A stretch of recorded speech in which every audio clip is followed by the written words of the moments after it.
جو بے ایمان ہیں، مشرک ہیں، اب یہ جو کافر ہے، بنانے اسلام جو فرقے ہیں وہ ان سے قطع نظر جو کھلے ہوئے مشرک ہیں، انہیں قرآن تو جوڑیے، ان کی اپنی کتاب بھی تو یاد نہیں پوری۔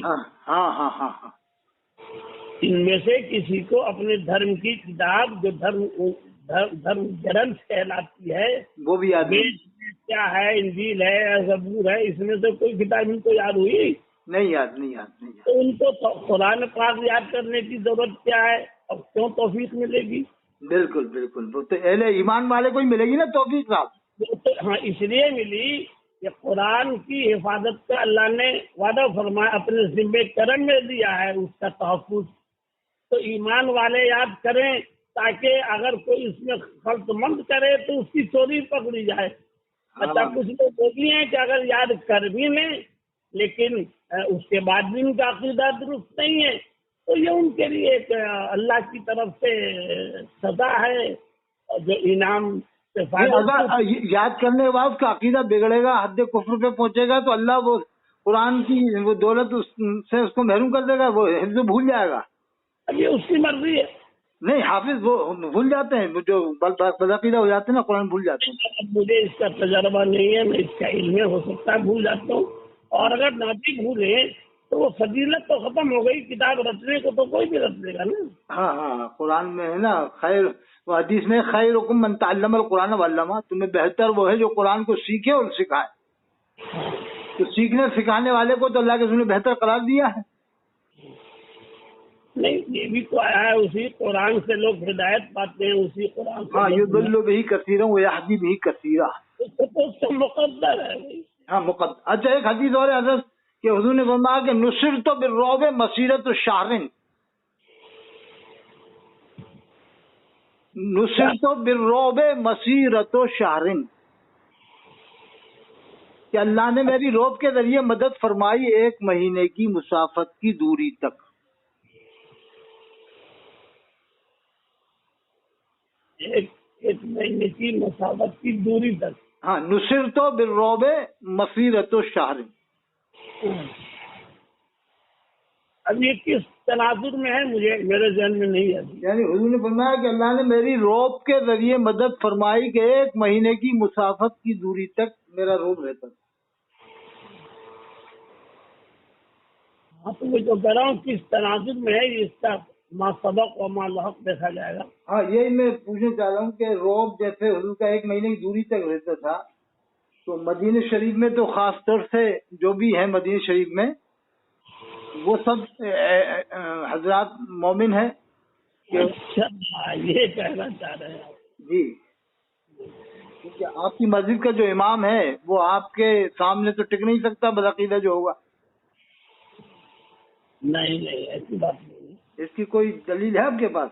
نہیں، ایسی کوئی نہیں۔ جیسے نور الدین زنگی کو حضور نے بشارت دے کر ان 2 کو گرفتار کروا دیا تھا جو کہاں سے آئے تھے۔ یہ اس کی مرضی ہے، جب جس کو چاہے۔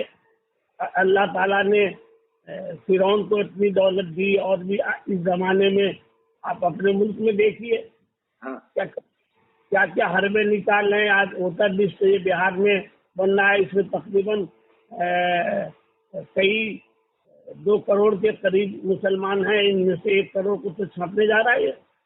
اور بتائیے آپ، یہ تو اعمال کی سزا ہے، زمانہ کروٹ لیتا ہے، کبھی کچھ ہے کبھی کچھ ہے، پھر ایک دن غلبہ آئے گا اسلام کا، پوری دنیا میں غلبہ ہوگا، پھر غلبہ ختم ہوگا۔ تو وہ نہیں، جیسے اعلیٰ حضرت نے کہا نا، مانگیں گے مانگے جائیں گے، منہ مانگی پائیں گے، سرکار میں نہ لاہے نہ حاجت اگر کی ہے، حاکم حکیم رات دوا دے یہ کچھ نہ دے، مردود یہ مراد کفایت خبر کی ہے۔ تو اس شعر سے میرا مطلب یہ ہے کہ جب ہم جو بھی حج کرنے جاتے ہیں تو وہ کیا امام نہیں مانگتے حضور کی بارگاہ میں جا کے کہ یا رسول اللہ مسجد اعلیٰ والا امام عطا فرمائیے، کہ اعلیٰ حضرت نے کہا ہے مانگیں گے مانگے جائیں گے، منہ مانگی پائیں گے۔ تو کیا امام ابھی تک ملا نہیں؟ 100 سال سے لوگوں نے دعا تو کی ہوگی صاحب، کیا پتا 100 سال میں سب نے مانگا ہی ہوگا نا صاحب، جتنے بھی سنی کہیں کہ صاحب یا رسول اللہ ہمیں اپنے مسلک کے اعلیٰ حضرت والا امام عطا فرمائیے، اس کے پیچھے نماز نہیں ہوگی، ایسا تو کہا ہوگا نا صاحب۔ دعا کی بھی بہت سی قسمیں ہیں. کچھ دعا فوراً قبول ہوتی ہے، کچھ دعا ایسی ہے کہ جو آنے والی بلا ہوتی ہے بظاہر دائی کو، دعا کرنے والے کو پتہ نہیں چلتا ہے، لیکن اس دعا کی برکت سے آنے والی مصیبت ٹل جاتی ہے جس کی ہمیں خبر ہی نہیں ہے. کچھ یہ ہے کہ اس دعا کے ذریعے بیماریاں ٹل جاتی ہیں، کچھ پچھلے گناہ معاف ہوتے ہیں. تو دعا کی قبولیت کا یہی مطلب نہیں ہے کہ ہم کہیں کہ اللہ تعالیٰ ہمیں قارون کا خزانہ دے دے اور دے دے تو دعا قبول ہوئی، ورنہ نہیں. نہ دینا بھی ایک اللہ کی مصلحت ہے، اور کبھی پھر بھی آزماتا ہے. اتنی دولت بھی ایمان نہیں لایا.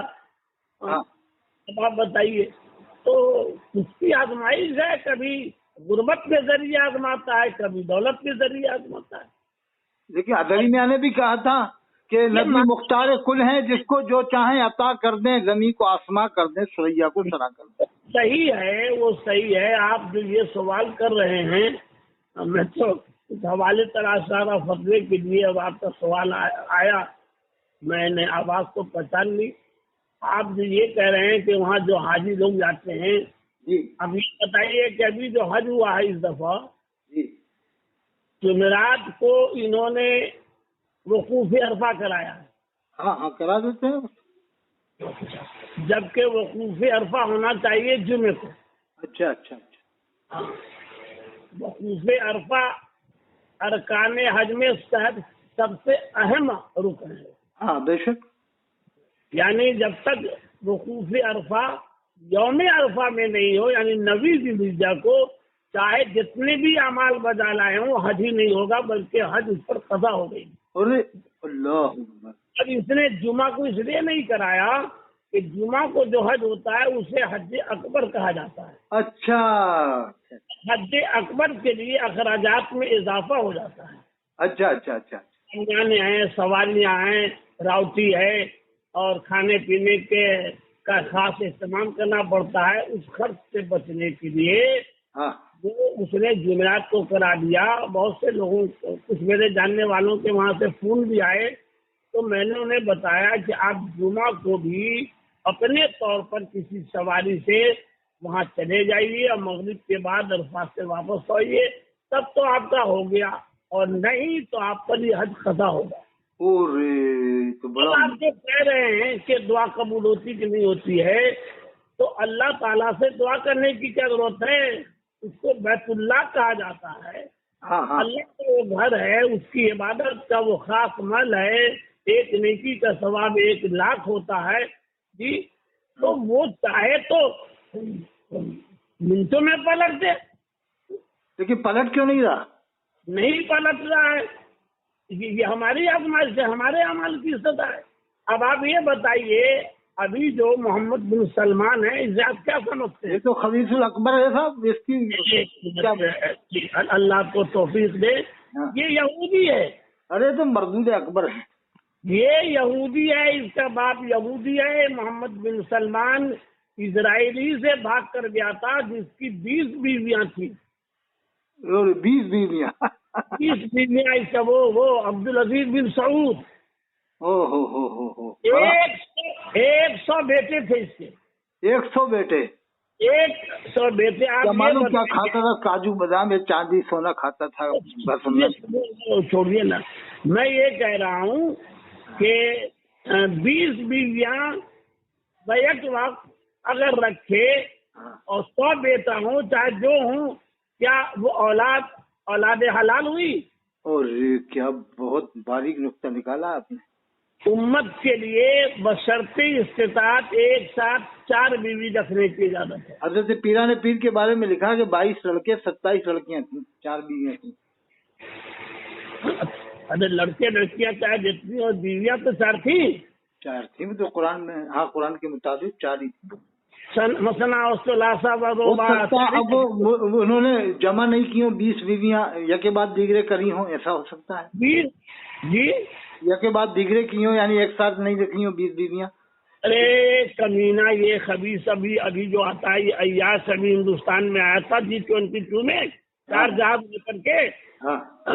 سونے کی کرسی، سونے کا کٹورا، سونے کا پیالہ، سونے کی کیا کہتے ہیں کہ پلیٹ لے کر آیا، چمچا لے کر آیا، باورچی لے کے آیا، اس کو شرم نہیں آتی؟ سونے کی ایک انگوٹھی مرد کے لیے جائز نہیں ہے؟ پوری دنیا میں ایسے ایسے لوگ ہیں جو ایک وقت کا کھاتے ہیں، دوسرے وقت ترس رہے ہیں۔ سونے کا لباس، سونے کا برتن جنت کے لیے خاص ہے، وہ یہاں آیا، اس کو شرم نہیں آئی کمینے کو؟ لوٹ رہے ہیں کھانے کا۔ اس نے مدینہ شریف میں سنیما ہال کھولوا دیا۔ مدینہ شریف میں نہیں ہے، میں بھی گیا تھا ابھی، لیکن مدینہ شریف کے دور ہے کہیں کہیں۔ ارے بھائی حدود مدینہ میں ہے، وہاں سنیما ہال کھولوا دیا، ہم نے کہیں دیکھا ہی نہیں۔ دکان کھولوا دی، عورت مرد ایک ساتھ ایک ہوٹل میں ایک کمرے میں رہ سکتے ہیں، ڈرائیونگ کر رہی عورتیں۔ اب آپ کو پتہ ہی نہیں ہے یا جان بوجھ کر آپ تجاوز عارفانہ کر رہے ہیں۔ اب تو وہ خانہ کعبہ بنا رہا ہے نجد میں، ارے اللہ، نجد میں، اس سے بہت بڑی جگہ میں۔ وہ تو ایسا لوٹ رہا ہے، وہ تو آج بھی یہ اسرائیل کو تیز سپلائی کر رہا ہے چھپ کر کے، اور فلسطین کو پٹوا رہا ہے۔ تو صاحب یہ اسلامی ملک کیا کر رہے ہیں؟ سب مل کر چڑھائی نہیں کر سکتے؟ جتنے بھی اسلامی ملک ہے، ترکی تو سنی علاقہ ہے نا صاحب، ترکی والے تو سنی، ترکی والے تو سنی ہے نا صاحب۔ ارے بھائی بادشاہت کی ہوس میں سنی اور دیوبندی کیا، اس کو چاہیے بس وقت چاہیے۔ یہ ہاں ترکی والے بھی صلح کلی ہیں، وہ بھی کدھر سے کدھر ہو جاتے ہیں۔ جامع ازہر مصر والے بھی صلح کلی ہیں۔ تو اب آپ بتائیے، المملکۃ العربیۃ السعودیہ، ہاں یہ اس کے بعد کی بات کیا وہ شہر ہے؟ یہ تو بات کیا تھا، چھپ کے رہا، کچھ دنوں رہا، اس مہینے سال، وہاں کی بود و باس، وہاں کا ایک کھانے کا انداز، زبان سب سیکھ لیا۔ وہ تو شاہ فیصل کے لڑکے کا حق تھا حاکم بننے کا، اس نے مروا مرو دیا، کس نے کیا کرا، وہ اس کے بھتیجے سے مروا دیے تھے نا، تو اپنے نام پر رکھ لیا المملکۃ العربیۃ السعودیہ۔ سعودیہ کا وہ تو حجاز ہے، حجاز ہے، حجاز۔ یہ کمی تو ہے صاحب، بہت بڑی بڑی کمیاں ہیں۔ اب وہ بنیادی باتوں پر غور کیجیے۔ یہ لال رومال والا مردود جو ہے، لال رومال والا مردود کو یہ سب باتیں نظر نہیں آتی، اور دنیا بھر کے محبان رسول کو پکڑتا رہتا ہے کہ ایسا کیوں کر رہا ہو، ویسا کیوں کر رہا ہو۔ ارے ٹھیک ہے، جو غلطی ہے وہ غلطی بتاؤ، لیکن اب تجھے یہ لال رومال والا جو آپ کے مظفر پور کا ڈیوٹی ہے، اس کی کیا معلوم کتنے لاکھ روپے مہینہ مل رہا ہے، اسے یہ سب خامیاں نظر نہیں آتی اپنے حاکم کی۔ کون ہے لال رومال والا؟ وہ لال رومال والا جو ایک پکڑتا رہتا ہے نا، مظفر پور کا کوئی ہے، وہ جو حاجیوں سے کہ یہ بھائی ایسا کیوں کر رہا ہو، ایسا کیوں کر رہا ہو۔ نہیں جانتا بھائی کون ہے لال رومال والا۔ وہ ایک ڈیوٹی لگا رکھی ہے، ہندوستان کا یہ عرب والوں نے اس کو یہاں سے بلوا رکھا ہے۔ اچھا، اس ملاؤن کو یہ سب خامیاں نظر نہیں آتی کہ خانہ کعبہ میں لوگ جوتے پہن کے پھرتے ہیں۔ میں بھی گیا تھا نا، تو خانہ کعبہ کے بعد لوگ جوتا پہن کے طواف کر رہے ہیں، تو میں نے کئیوں سے اتروایا جوتے چپل۔ مسجد نبوی کے اندر جوتے پہن کے پھرتے تھے، میں نے ان سے بھی اتروایا کہ بھائی مسجد نبوی ہے۔ یہ یہودی ہے، یہ شرابی ہے، یہ عیاش ہے، اس کے تو عیاش کی ریکارڈنگ ہے۔ ہاں، محمد بن سلمان کی عیاشی کا کی ریکارڈنگ وائرل ہے۔ ہاں صحیح کہہ رہا آپ، بالکل بالکل بالکل صحیح۔ یہ ایک ترکیب ہو سکتی ہے کہ جتنے بھی سنی ہیں ہندوستان سے جا رہے ہیں یا اور دیشوں سے، وہ یہ طے کر لیں کہ ہمیں جتنے بھی پولیس والے ہیں ان پر قبضہ کر لینا ہے اور اپنی حکومت قائم کرنا ہے مکہ شریف مدینہ شریف میں اہل سنت کی۔ ارے تو اس سے پہلے انہوں نے بدتمیزی کی کہ وہ چاہ رہے تھے انڈر گراؤنڈ کر کے اور سرکار کے جسد پاک کو وہاں سے منتقل کر دیں، وہ تو راز کھل گیا۔ اب یہ کہنا ہے کہ وہاں ہیں ان کے حق ہونے کی دلیل ہے نہیں، یہ میں حافظ نہیں ہوں، یہ تلک الایام نداولها اللہ تعالیٰ فرماتا ہے، تلک الایام نداولها بین الناس۔ ہاں، یہ اختلاف لیل و نہار بھی ہوتا ہے، یہ دولت ہونا اور کسی ملک کا حکمران ہونا اس کے صحیح عقیدہ اور با ایمان ہونے کی دلیل نہیں ہے۔ دولت تو اس سے پہلے بھی اس کی کتنی حکومت ہے۔ جیسے حضرت ضیاء الدین مدنی رحمۃ اللہ علیہ 77 سال رہے جو اعلیٰ کی خلیفت ہے، تو انہوں نے کیا مسئلہ کہ اعلیٰ والے لوگ نہیں بنایا مدینہ شریف میں؟ یہ کم سے کم کھل کے آ کے کام تو کرتے، 77 سال رہے تھے وہاں۔ دیکھیے جب اس ملک کی باغ ڈور اس کے ہاتھ میں ہے، تو اس کے سامنے فوج ہے، اس کے سامنے پولیس ہے، اس کے سارے ارے صاحب ولی کے سامنے کوئی نہیں ٹکتا، جیسے مفتی اعظم نے فتویٰ دے دیے تھے نسبندی کے خلاف. ہر جگہ کرامت سے اگر کام چلتا تو اس سے پہلے بھی تو جنگیں ہوئی ہیں. ہاں یہ بات بھی صحیح کہہ رہا آپ، بالکل. کچھ ہمارے اعمال کی سزا بھی تو ہے. اب اپنے عمل کی سزا پر وہ کب تک ملے گی صاحب؟ کما تکونون یکون علیکم، یہ تو حدیث میں ہے، تم جیسے ہوگے تمہارے اوپر ویسی حاکم مسلط ہوگا. اور یہ تو اپن صحیح نہیں ہے اس کا مطلب. بالکل ہمارے اعمال کی سزا ہے. ہاں نماز پڑھنے گئے. اب آپ یو پی میں دیکھیے، ابھی آپ کا یہ آ گیا ہے، کیا کہتے ہیں اس کو، ان کا تہوار ہے ہندوؤں کا. ہاں یاترا چل رہی ہے. وہ کیا ہے، کاوڑ یاترا چل رہی ہے. کاوڑ یاتری یہ طوفان بدتمیزی کرے. ہاں جہاں چاہ رہے ہیں مار رہا ہے، جہاں چاہ رہے ہیں پکڑ رہا ہے، جہاں چاہ رہے ہیں مار رہے ہیں. صاحب جہاں چاہے اپنا پانی کئی اسٹائل لگا لیں، کچھ بھی کر لیں. اور ربیع الاول کے جلوس میں یا کسی موقع پر یا جمعہ میں یا عید میں بقرعید میں اگر مسجد بھر گئی، دو چار لوگ باہر چلے آئے یا ایک دوستوں پڑ گئی تو صاحب وہ ان کے بات کی جاگیر ہے. ایسا ہو رہا ہے. ہاں اچھا ایسا مسئلہ ہے کہ کفر کے بعد کیا نکاح کرنا ضروری ہو جاتا ہے؟ کوئی کفر ہو جائے ہاں تو اس کے بعد کیا نکاح کرنا لازمی ہے کہ کوئی ضروری نہیں ہے کفر کے بعد نکاح کرنا؟ بالکل ضروری ہے. اگر نہیں کرے گا تو اولاد حرام مائی جائے. بالکل. جیسے حضور نے فرمایا من ترک الصلاۃ متعمدا فقد کفر، جیسے جان بوجھ کے ایک نماز چھوڑ دی اس نے کفر کیا. وہ تحدیداً ہے. اچھا ایک اور حدیث بھی جو ہے الجفا کل الجفا والکفر والنفاق من سمع منادی اللہ ینادی الی الصلاۃ فلا یجیبہ. ظلم پر ظلم ہے، کفر ہے اور نفاق ہے جو مؤذن کی آواز سنے نماز پڑھنے کے لیے حاضر نہ ہو. ہاں وہ تحدیداً ہے. مطلب اس کفر کے بعد نکاح ضروری نہیں ہے، نماز چھوڑنے کے بعد چھوڑنا کفر ہے، حدیث میں ہے. کفر کلامی نہیں ہے، وہ تحدیداً ہے، ڈرانے کے لیے ہے، رغبت دلانے کے لیے ہے. ہاں مگر امام شافعی تو مسلمان نہیں مانتے بے نمازی کو. امام شافعی ہاں وہ بے نمازی کو مسلمان نہیں مانتے، نماز پڑھنے والے کو کافر مانتے ہیں وہ. اور یہ علامہ نقوی خان جو حضرت کے والد ہیں نا، انہوں نے بھی لکھا ہے کہ دین کی نیویں 3 ہیں، اس میں سے اسلام اسی پر بنا کیا گیا ہے، ان میں سے جو ایک کو بھی چھوڑ دے تو اسلام سے خارج ہو جاتا ہے. ان میں سے ایک نماز بھی ہے. نماز مطلب یہ ہے کہ وہ دین اسلام سے خارج ہونے والا جیسا کام کیا، اس کی تعبیر یہ ہے. ورنہ شوافے میں بھی کیا بے نمازی نہیں ہے؟ ہاں ہوں گے صاحب. شادی بیاہ نہیں کرتے ہیں یہ. اب تو ہوں گے. ہاں اب تو ہیں. ہاں اگر اس کی فرضیت کا ہی انکار کر دے تب تو کوئی شبہ ہی نہیں ہے، تو کافر کا حد ہو گیا. ہاں ہاں اور پڑھتا نہیں ہے تو اشد گنہگار ہے. ہاں ہاں بے شک بے شک. یا من ترک الصلاۃ متعمدا فقط کفر یہ ہے جی. وہ کفر اصطلاحی نہیں، کفر لغوی. کفر لغوی ہے. ہاں ہاں مطلب کوئی کتنے ہی کفر کرے نماز چھوڑ کر وہ مسلمان ہے. ارے نماز چھوڑ کر کتنی کفر کرے مسلمان نہیں، یہ کہاں؟ نہیں جیسے نماز چھوڑتا رہے تو اسے مسلمان ہی مانا جائے گا. کیا ہے وہ جمعہ پڑھے خالی ساری زندگی. ہاں اس کی نماز جنازہ پڑھی جائے گی. دیکھیے علامہ نقوی خان رحمۃ اللہ لکھا ہے، میں حوالہ دیکھ رہا تھا تفسیر علم نشرہ میں. حضرت لکھا ہے دین کی نیویں 3 ہیں، اسلام اس پر بنا کیا گیا ہے، ان میں سے جو ایک کو بھی چھوڑ دیتا ہے اسلام سے خارج ہے. تو اس میں ایک نماز بھی ہے. وہ عبارت پڑھی بولنے علیہ السلام علیہ خمسن بھی تو آیا ہے. ہاں یہ بھی تو اسلام کی بنیاد 5 چیزوں پر ہے، شہادت اللہ الہ الا اللہ وان محمد رسول اللہ. اور ایک اور حدیث بھی تو ہے الصلاۃ عماد الدین من اقامها اقام الدین ومن ترکها فقد هدم الدین. ہاں جس نے نماز کو چھوڑا اس نے دین کو ڈھا دیا. ہاں وہ دین کو ڈھانے والا جیسا کام کیا، یہ مطلب ہوا.